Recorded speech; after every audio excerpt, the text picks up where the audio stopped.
तुम क्या कर रहे हो यहाँ पर? तुम्हारी इजाजत का मोहताज नहीं।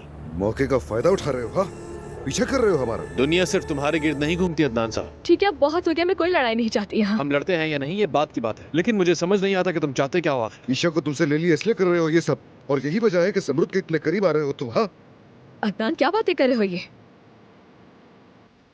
मेरा सिर्फ एक ही मसला है और वो हो तुम। किसी और को इसके बहाने के तौर पर इस्तेमाल नहीं करूंगा। तो फिर कर क्या रहे हो यहाँ पर? क्या ईशा को ले जाने से पहले तुमने मुझसे पूछा था? फिर मुझसे वजाहत क्यों मांग रहे हो? मैंने तुम्हें अपनी बीवी से दूर रहने को नहीं कहा था, फिर भी इसके आसपास घूम रहे हो। पता कैसे मिला तुम्हें यहाँ का? तुम्हें कभी अकल नहीं आएगी। हाँ, हमेशा घमंडी ही रहना तुम।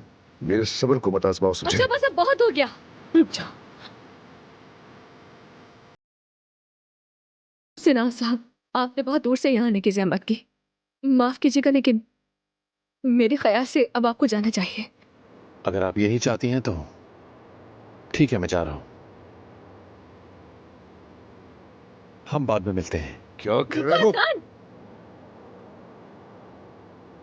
क्या पागल हो गए हो तुम? हाँ,